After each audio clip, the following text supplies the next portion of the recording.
Married for 3 years, he cheated for 2. When he said, "Kimmy and I are true love," I didn't cry. I just nodded. Because I knew the day he lost everything was coming soon. I'm Anna Remington. I was standing in the kitchen, listening to my husband talk about his new love. When he saw me agree to divorce, my husband, Liam Vaughn, was so moved, his fingers trembled as he rushed into the hallway to call his mistress, Kimmy Drew. I watched his flustered back, my heart calm as still water. Married 3 years, from the second year, he had sent lawyers demanding divorce over and over. Endless mediations, sessions dragging on, and finally I nodded. He once pursued me fiercely, confessed countless times, proposed more than once. Now divorce was the period at the end. He kept repeating that Kimmy was the real love of his life, begging me to let go so they could be free. Liam was packing his things, getting ready to move into a new apartment with his mistress. The phone was on speaker. Kimmy's sweet voice rang out. Why did she suddenly agree? Maybe I should apologize to her. It's all my fault, just because I love you too much. Liam was putting on his shoes, nearly slipped, catching himself on the suitcase. He glanced at me, then replied, "Don't worry, she once loved me. She'll understand." True, the Remington family doesn't need her anymore, and she has no child. $1 million from you is enough for her to live comfortably. But you should still talk nicely. Don't let her be heartbroken. I love you so much. Earning money is hard, and now you're giving $1 million just because of me. I stopped, my hand tightening on the plate of rice. $1 million. As if that was my worth. 3 years beside him. From the daughter of a wealthy, powerful family to a housewife cooking dinners he never ate, keeping silent when he mentioned their true love. With a loud crash, I turned around and dumped Liam's leftover food into the trash. Kimmy's coy tone vanished into thin air. Liam moved fast. I hadn't even finished washing the dishes when he came panting, blocking the door, already holding a property settlement agreement from his lawyer. His face urgent, he shoved the stack of papers hard against my arm. My skin, sensitive, flushed red immediately. Seeing me silent, he frowned, impatience written all over his face. "You're not changing your mind, are you? It's only been 10 minutes. Listen carefully, Anna Remington. Your family has abandoned you. $1 million is more than enough. Make way for Kimmy." Liam pressed the papers into my hand, his tone hard. "She has suffered enough because of you. Don't be greedy anymore." I turned off the faucet, the metal taps clinking, dried my hands slowly, then took the file. The kitchen went dead quiet. His voice faltered midair. I raised my head, looked straight into my husband's eyes. "I'll review the agreement. As for you, wash the dishes." He stood frozen, stunned as if slapped. "I wash dishes? I don't know how." I stayed silent. Only my gaze remained cold and steady. For a moment, I saw his fingers shake. Then finally, he lowered himself, reluctantly rolling up the sleeves of his expensive suit. His wristwatch clinked against the sink's edge. Water roared, blending with his ragged breathing. Through the mist of steam, he muttered coldly, "Kimmy and I are true love. Stop struggling." 3 years of marriage. This was the first time Liam ever touched a dish. Everything, meals, laundry, clothes, home, was on me. Yet in his drunkenness, he once looked at me with disdain, calling me a burden, a freeloader, a useless princess used to being served. But he forgot. I really was a princess spoiled since birth. I wasn't born to scrub or cook. What I was good at was business. And for him, I gave it all up. Dreams, projects, nights spent crunching numbers, contracts that once thrilled me, now replaced by a house that never stayed clean, piles of dirty clothes, and an absent husband. He still raved about his love with Kimmy, in the same tone once promising to love me forever. On our wedding day, he swore under the lights. Now I understood. Men's words were just passing wind. The only thing worth trusting is power and money in your own hands. I picked up the pen, signed with one decisive stroke. The agreement and the cold wedding ring I placed on the shoe cabinet. I pulled the suitcase I had packed, its wheels rattling on the wooden floor. The door closed behind me, burying Liam's beautiful love story in that house. I put on the high heels I hadn't touched in 3 years. My first step echoed through the night. It's okay. I was only 23.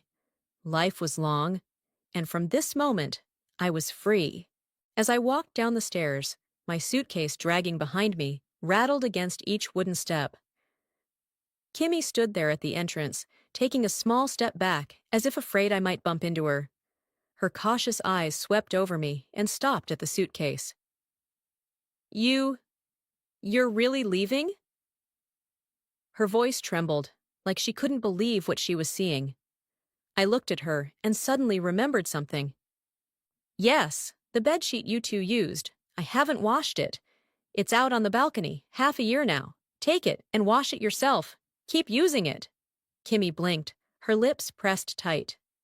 That bedsheet, every time Liam whispered with her through the night, they sat on it.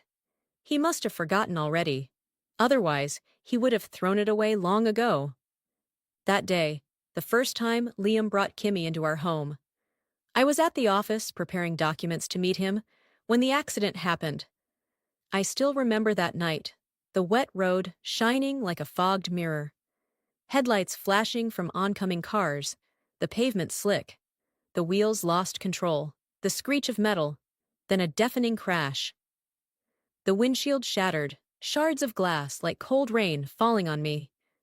Blood seeped from my arm, soaking through the white shirt, spreading like red ink. Trembling, I dialed 911, my voice broken, my heartbeat pounding like war drums. In my ear, doctors and nurses called Liam's name again and again. 10 calls, 20 calls. The phone only rang with hollow tones, then silence. That entire day, I waited. The only one who showed up was Chloe, my best friend, who skipped work, drove across the city, and sat by my hospital bed, holding my hand. When the doctor said, "You almost died," I just nodded, because the real pain wasn't in my wounds. That whole day, Liam never showed, not until Chloe came back to get me a change of clothes. She heard a noise, rushed into the bedroom, and recorded the video. Without that video, Kimmy would never have given in, persuading Liam to throw me $1 million settlement and cast me out. She lay in Liam's arms, grieving for him, because it was so hard for him to give away money to me, the ungrateful freeloader. They forgot one thing.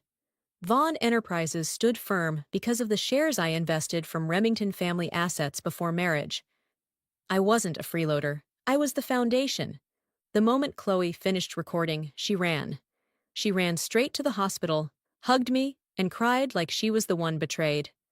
When Liam finally appeared, the first thing he said was, "I thought it was a scam text," but the doctor called him with my phone. He didn't even recognize his own wife's number. Perhaps at that moment, he was busy whispering with Kimmy on our very bed. When I said that, Kimmy's expression changed. Her eyes immediately rimmed red. She grabbed my hand as if trying to slap herself. "I'm sorry. I told Liam not to, but he loves me. Please don't blame him. If you're angry, take it out on me."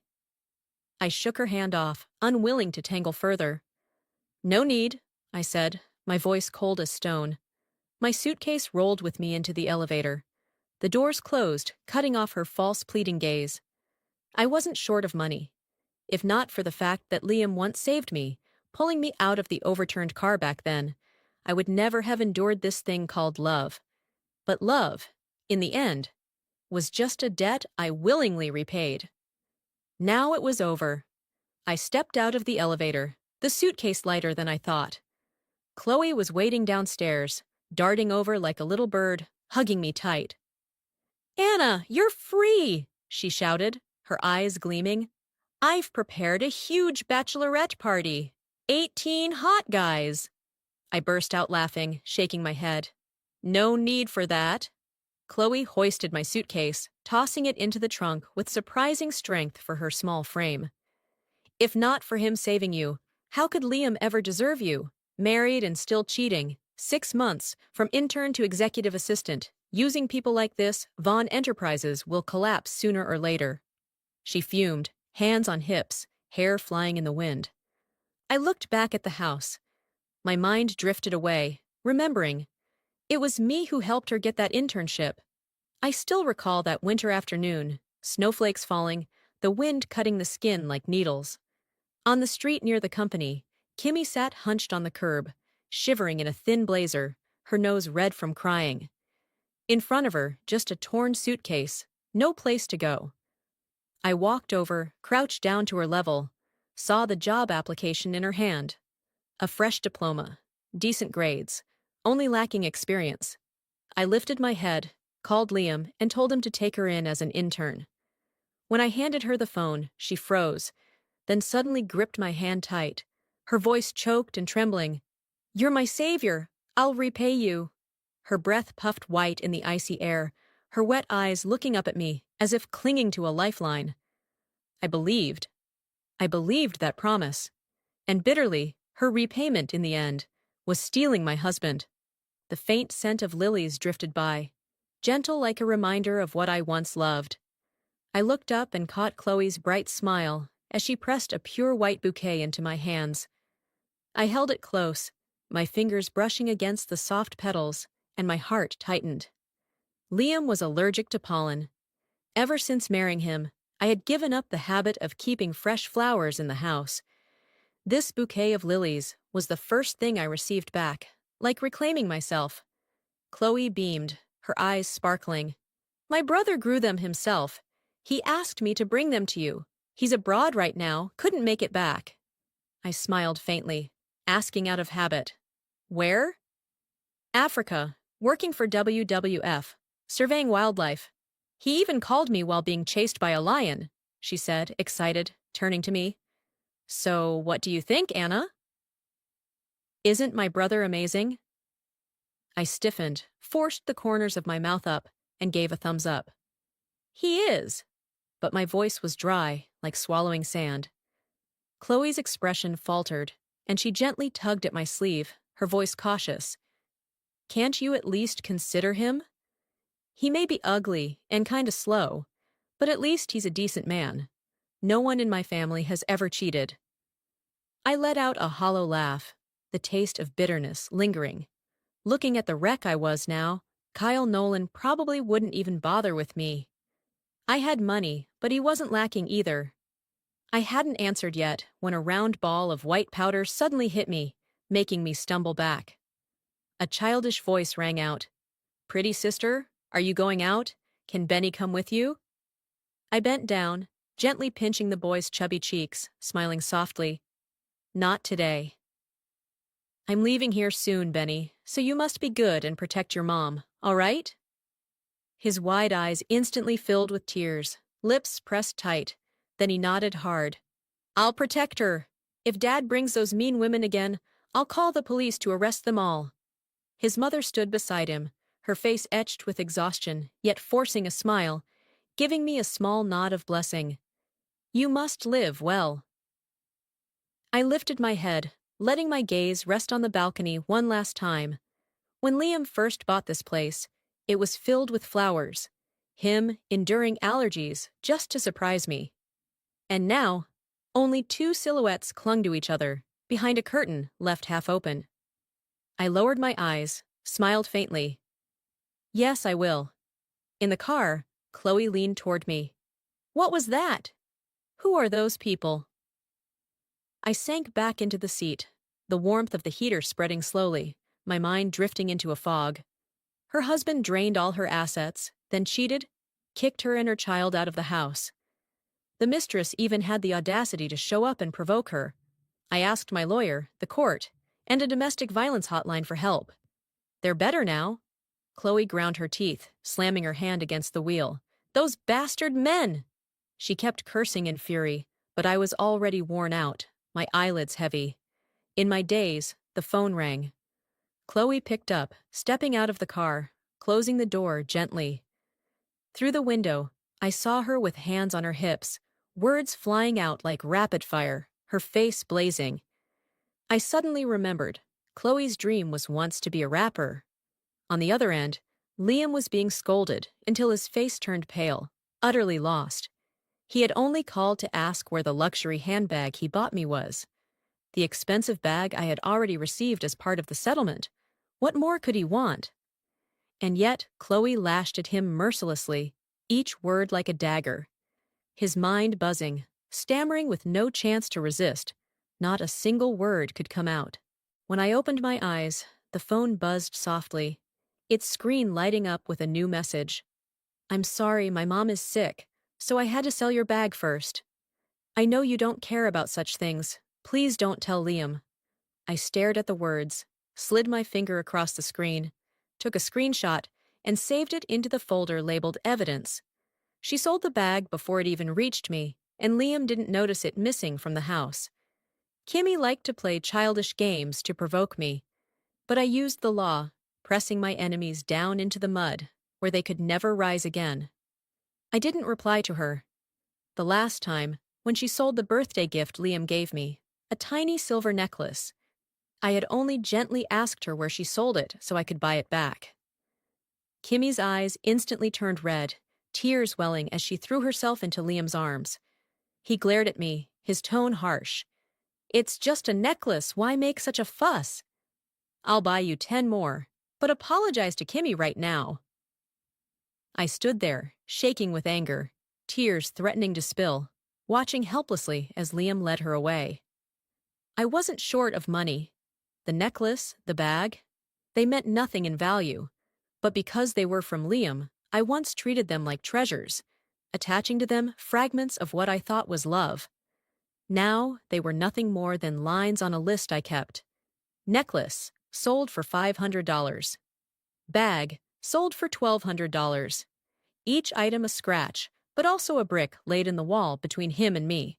So when Liam called again to question me, I only answered coldly, Liam! His voice came fierce. Where's the bag, Anna? That was something I bought. I cut him off, speaking slowly. You know I don't lack money. And you haven't forgotten how Vaughn Enterprises started, have you? Silence. I could almost hear his breath falter, like a flame snuffed out. Then he laughed, mocking. Kimmy and I are true love. No matter how you threaten, I won't come back. Do you still think you're a Remington heiress? Your family hasn't needed you in a long time. Kimmy's voice slipped in, soft, timed perfectly, like a stage play. Don't say that, Liam. They're just bags. I don't need them anymore. Don't fight because of me. I hung up, shaking my head. Now I understood exactly how my parents must have felt the day I told them I was marrying Liam. I really had been cut off from financial support temporarily, just as Liam once smugly said. But what he didn't know was that it was only a test from my parents to see where his heart truly lay. Liam was the one who pulled me from the accident. The Remington family gave him a large sum of money as thanks for saving my life. He refused it, but he clung to that favor, wrapping himself around me like a vine around a tree. My parents never liked him, because the difference in class between us was too great. At first, I didn't like him much either. Liam wasn't capable. He offered nothing but empty promises. But during that accident, when flames devoured the car, he, covered in blood, pushed me out while he fell back, hovering at the edge of death. Anna, if I live, will you stay by my side? He whispered, his hand gripping mine. In that life or death moment, I nodded, moved. Because of that mistake, my parents cut off my financial support, and I was pushed out of high society gatherings. I never imagined that after marriage, I would lose everything. Liam controlled every bank account, every social media password, stripping away each piece of the independence I once took pride in. I, and Anna Remington Sharp in a suit, used to standing tall in boardrooms, suddenly became someone clinging desperately to what he called love. 2 years tangled between Liam and Kimmy, I struggled in pain, then despair, and finally numbness. Divorce was like a cold blade cutting him out of my life, every strike soaked in blood. But when I stepped out of that house, I lifted my head, stood tall. I was no one's shadow anymore. I was Anna Remington again. When I returned to my family home, the door opened. The smell of morning coffee drifted through the air. My mother, eyes brimming with tears, rushed to hold my hands. Beside her, my father remained calm, steady as bronze. They still radiated strength, as though time had never touched them. And I realized, in those 3 years, the only one who had fallen, who had struggled, was me. I smiled, my voice soft as a whisper. "I'm home." My mother pressed her warm hand over mine, gentle. "Consider it a lesson. Welcome back." My father took a sip of coffee, slowly set the cup down, his voice even. "Your old position at the company has always been waiting. Start again tomorrow. No problem, right?" I nodded, steady. "No problem, father." I knew Liam had gone mad lately, desperate to reconnect with the Remingtons. Back then, my parents had hoped he truly loved me, so they deliberately cut off financial support for a while to see where his heart lay. They gave him a small company, considered marital property. If not for that decision, maybe he would have hidden Kimmy well, instead of openly walking hand in hand with her right in front of me. But because of it, I was freed. For 3 years, that company never grew. When I offered suggestions, he immediately frowned, saying I knew nothing. "Everyone in the company says I'm right," he snapped. And I, the only one, dared to say he was wrong. Only later did I realize that everyone was Kimmy. The housekeeper opened the room door, bowing. "We clean it every day, miss. You can rest right away." I stepped into my room. The walk-in closet lit up, soft light spilling over rows of clothes, shoes, bags, jewelry. All the latest collections, glittering like a promise of a new beginning. I ran my hand along a silk dress, smooth and pristine. I remembered the closet in Liam's apartment, filled only with outdated dresses I had carried from our wedding, worn and fading like the marriage itself. I closed my eyes, clutched the silk fabric tighter. That feeling was as if I had just touched myself again. The moment I returned to the company, I was already drowning in piles of reports. By noon, my phone buzzed with a new message. "I still want to apologize to you. Anna, can I see you just once? If not, I'll come to the company. Kimmy." I rubbed my temples, the spot between my brows throbbing. Fine, I'd go. Like watching a cheap play.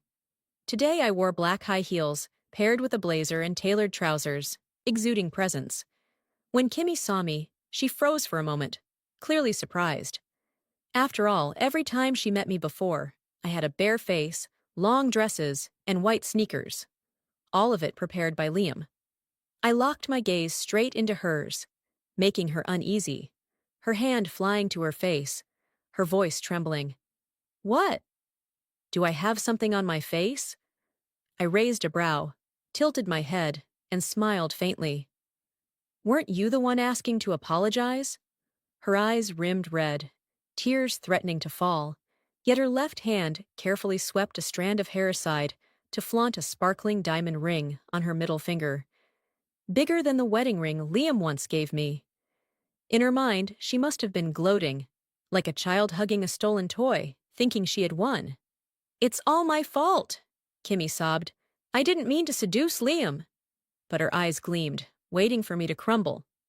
She set a limited edition bag on the table, slipped off the ring, dropped it into the bag, her voice sugary. "Even this Liam insisted on buying. I don't deserve it, only you do."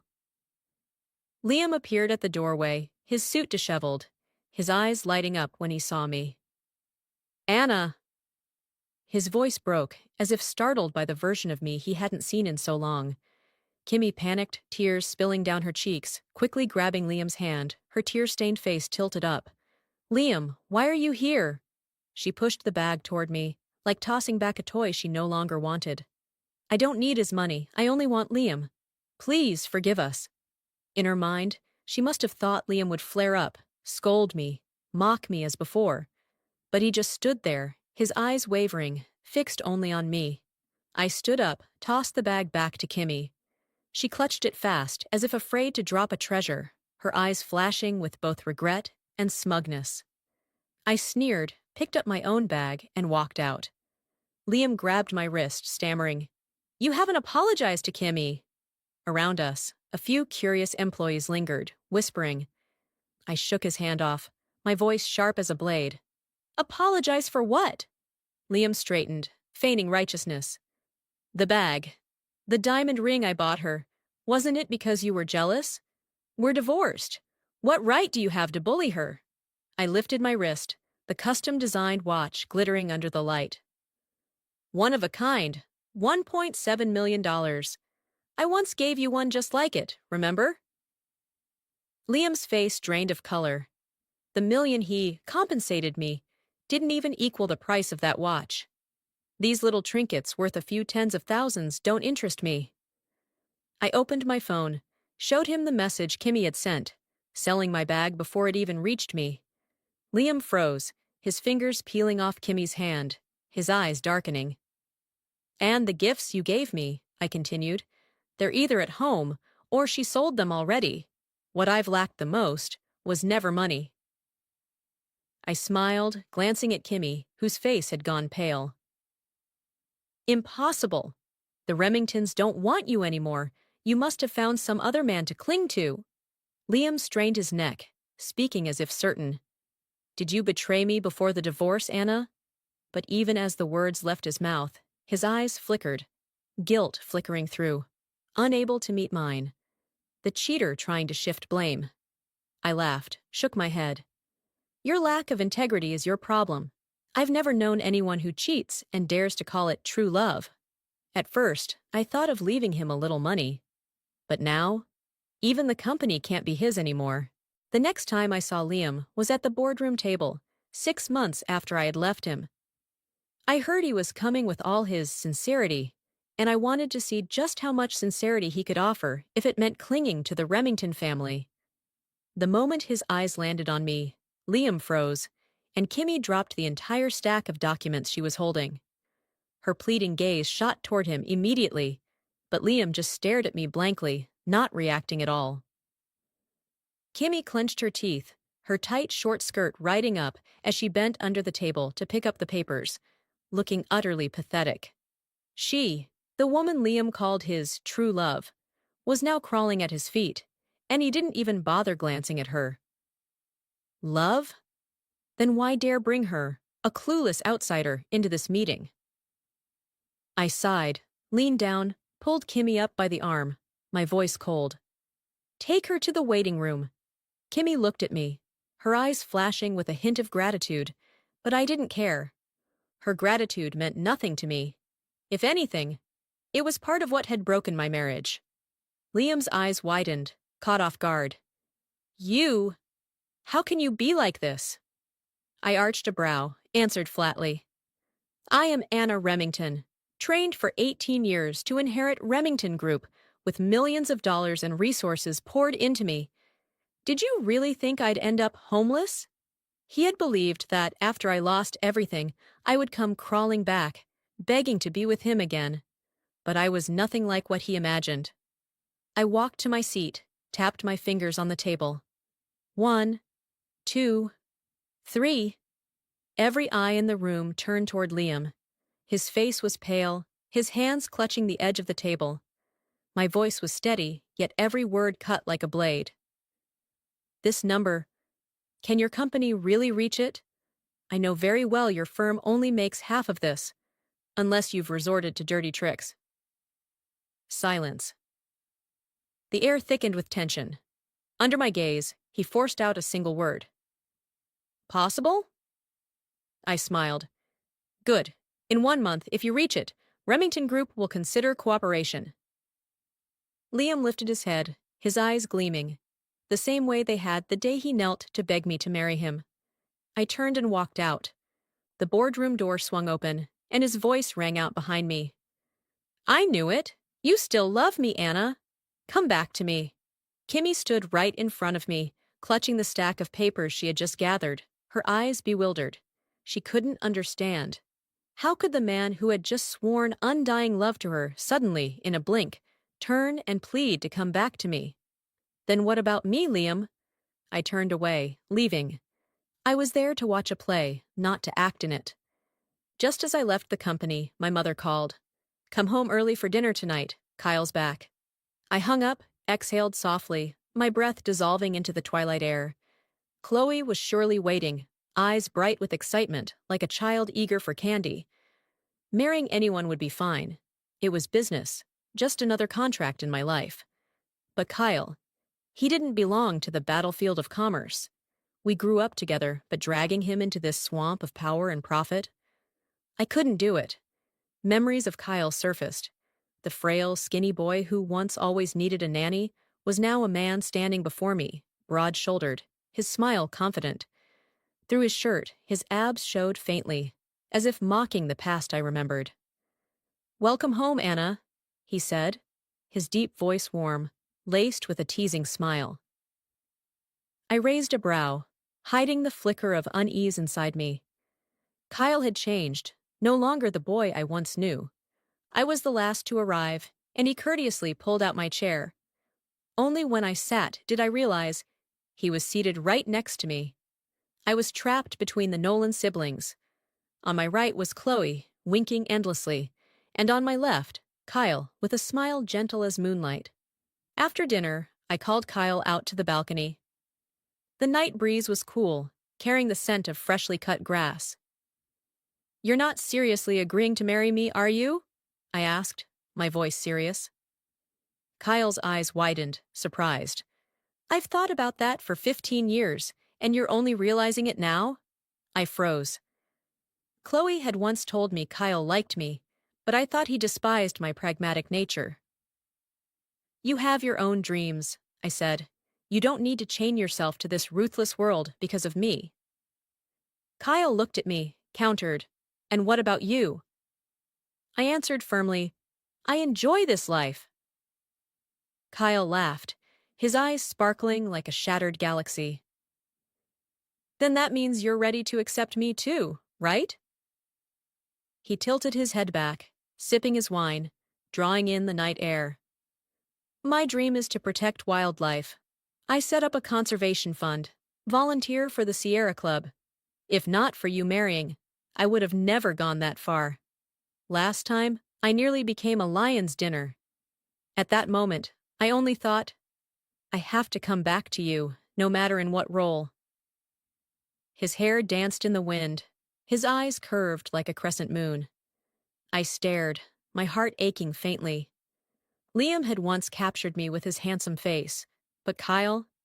He was more beautiful and truer. Kyle chuckled, his large hand ruffling my hair gently. You really are? He covered my eyes with his palm, his voice low. Don't look at me like that, or I'll lose control. Then he spoke, like a whisper, like a line rehearsed 1,000 times. Marry me, Anna. His hand burned warm against my eyes. I admit it. I'm shallow for appearances. And Kyle unsettled me. I don't know why, but I nodded slightly. He froze, his breath catching, as if he couldn't believe I had just agreed. As for Liam, in order to meet his sales targets, he went back to look for his old partners. All of them were problematic, the kind who could easily be tied to fraud, the very people I had once stopped him from working with. Back then, I stayed up for months on end, gathering data, arranging figures, pleading until my voice went hoarse just to convince Liam to pull out his investments. Now, he was throwing himself back at them like a moth to a flame. Anna, should we warn Vaughn Enterprises? My assistant asked hesitantly. In her eyes, Liam still had value. In mine, he was nothing but a pawn, spinning on the chessboard I had already set. I handed her the stack of signed documents, speaking lightly. If he can't even manage this little, then there's no need to consider him anymore. Sure enough, a month later, Vaughn Enterprises was taken over in a bankruptcy auction. And the one who struck the final blow, none other than the partner Liam once trusted most. I had just left the office, on my way to try on a wedding dress with Kyle, when Liam appeared at the gate. He clung to the car door, his shirt wrinkled, hair a mess, dark circles under his eyes, like spreading ink stains. Kimmy must have thrown him out like this, shaming them both. "Anna, please, save our company." His voice was choked, miserable. "It's the company we built together. You can't let it fall." I frowned, not because of his words, but because of how pathetic he looked. Too ugly. And yet seeing him in such ruins was wonderful. Chloe poked her head from the front seat, sneering. "Didn't you say that was the company of you and your true love? And you kicked my sister-in-law out of the house." The word sister-in-law from her lips startled me, making me glance at Kyle. He was calm, a faint smile on his face, as if long accustomed to his sister's teasing. Liam, oblivious to the point, still clung to the door, snapping back. "Anna and I are the true love. Kimmy was just a mistake." Then he turned to me, his eyes pleading. "You'll forgive me, won't you, Anna?" He still thought I was the old Anna, the one manipulated, orbiting around him like a planet around the sun. Kyle shifted, about to step out, but I held him back, smiling. "You're right, I'll go take a look." Liam lit up with joy, quickly opening the car door, pretending to support me like in the old days. Kyle watched, a flicker of hurt in his eyes, his freshly permed curls already falling flat. I leaned close to him, whispering, "I'm just going to make a little money, don't worry." If this had been the old Liam, seeing that moment, he would have boiled with jealousy, dragged me back to interrogate me. Now he just stood there, obedient as a dog waiting for its master, not daring to utter a word. With money, with power, happiness is Rhea. I sat in the car, the faint scent of new leather rising from the seats, but the space beside me was empty. I frowned, asking bluntly, "Where's Kimmy?" Liam snorted, his voice sharp and bitter.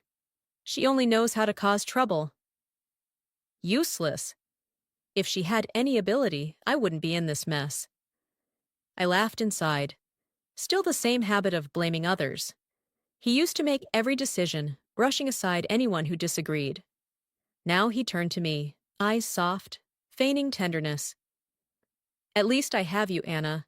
After this, we'll be together again. Kimmy was just a mistake. You know she seduced me." I tilted my head, gave a faint smile, opened my phone, and pressed record. Seconds later, the voicemail was sent straight to Kimmy. I loved watching plays, especially when the script was written by the actors themselves. My phone buzzed. A message from Kimmy appeared. "Anna, don't interfere between us." Liam would never say that. This morning, he told me meeting me was the happiest thing in his life. I stared at the screen. Meanwhile, Liam kept rambling on. Kimmy couldn't cook, couldn't clean, only knew how to spend money. When we went to meet his partners, Liam wanted to go in with me, but they refused to see him. "Anna, thank you for coming," he said, his eyes flashing with confusion and regret. "If they demand too much, just forget it. Let the company collapse. It's up to you." If I hadn't seen his true nature before, I might have believed him. I smiled lightly, shook my head. "That's enough. Go home." I don't enjoy this game. I turned to leave, but Liam grabbed my hand, lowering his voice. "Just try once. They'll respect the Remington name. They won't dare make it hard for you." I almost laughed. Half an hour later, I walked out. Liam rushed over, quickly straightening his suit jacket, trying to look polite. "Thank you, Anna. Even if it didn't work out, it's all right. I won't blame you." I paused, looked at him a beat. This man was amusing, begging me for help, but still wanting to act generous. I tapped the file in my hand, smiling. It worked. It took some effort, but it was worth it, don't you think? Liam's face lit up, nodding eagerly. Yes. Worth it. This company is our shared asset. If it were lost, I wouldn't know how to face you. But now it's fine. Come back, Anna. The house just needs a little cleaning, and we can live there again. Back? As a servant in that house? I looked at him, my eyes cold. Liam hurriedly opened the file, but his face quickly drained of color. His fingers trembled as he flipped through the pages. What is this? Why is the company under Remington Group's name? You want me to work for you? He bit his lip, silent for a long time, before exhaling sharply. At that moment, Kyle's car stopped at the gate. He stepped out, his strong hand clasping mine, warm like a promise. Liam stood frozen, staring at our joined hands. I yanked the file from his grasp, handed it to Kyle. This is my asset. What were you thinking? Liam stammered. You two have been together? Anna, you're my wife. Kyle smirked, his voice flat. Correction, ex-wife. Mrs. Remington has too much money, hard to resist. Liam was speechless, unable to fight back against Kyle, only turning to me, his voice trembling. You're going to marry him? Then he suddenly laughed, bending forward, then looking up again with a hollow chuckle. Impossible. I already apologized. What does he have that I don't? I just looked at him, giving no answer. Panicked, Liam stepped closer, his voice desperate. I get it. You're only using him to make me jealous, right? He dropped to one knee, pulling out a familiar ring. I froze. It was Kimmy's ring. His voice trembled, his eyes wet. Anna, marry me, like before. I looked at the ring, then straight into his eyes. My heart was still, just a lake of silence. I turned away, pulling Kyle's hand, the heels of my shoes tapping steadily on the stone. No need to replay this scene, Liam. Vaughn Enterprises officially belonged to me, and I began auditing the company. Liam drowned in debt and lawsuits, the crushing stress sending him into rehab, where endless therapy sessions tried to mend the shards of a man who once thought he ruled the world. I received reports from my lawyer, his voice steady over the phone, listing fraud charges from Liam's old partners, the ones he once trusted blindly. Kimmy had already left with someone new, a younger, wealthier man, abandoning Liam with nothing but bitter messages, like a child bored of an old toy. They had destroyed themselves. I didn't need to lift a finger. The law would do its job, delivering justice instead of personal revenge, because I had learned that freedom wasn't in crushing others, but in letting go and watching them face their own consequences. I closed my laptop, the afternoon sunlight streaming through the office window, falling across my hand, not trembling as it once had, but steady, holding my life firmly. Liam and Kimmy had collapsed under the light of justice, not my blade, and I felt light, like shaking off an old chain. I stepped outside, the autumn breeze threading through my hair, carrying the scent of fallen leaves from the park across the street. Freedom, it turned out, wasn't a loud victory, but the peace in knowing you chose the right path, letting the law do its part, healing wounds with fairness instead of hate. My wedding with Kyle was simple. Under the golden California sun, a classic American new beginning, with white lilies, the flowers I loved most. Nothing showy, just close friends, and Chloe's laughter ringing like wind chimes. Kyle stood there, bouquet in hand, his eyes shining like that shattered galaxy once more. And as we exchanged rings, I felt the change. From an Anna once manipulated by false love, to a woman free, empowered, building her future on her own foundation. We walked down the aisle, hand in hand, not running from the past, but embracing it as a lesson. That afternoon, in our new home, I placed a vase of pure white lilies on the living room table. The scent spread through the space, the fragrance I once had to give up, now a symbol of a new beginning. I breathed in the fresh flowers, the paint of the new house, and knew this was the start. A life where freedom wasn't the end of hatred, but the doorway to healing. As the sun set, Kyle sat beside me, his hand gently rubbing my back. I whispered, my voice low, like a lullaby. Freedom isn't about erasing old scars. It's about letting them fade in new light.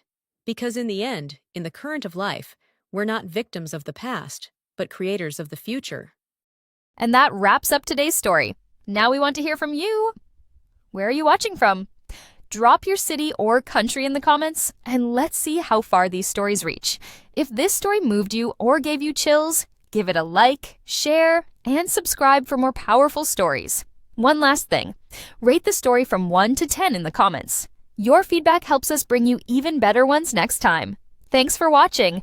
We appreciate you being part of this storytelling journey.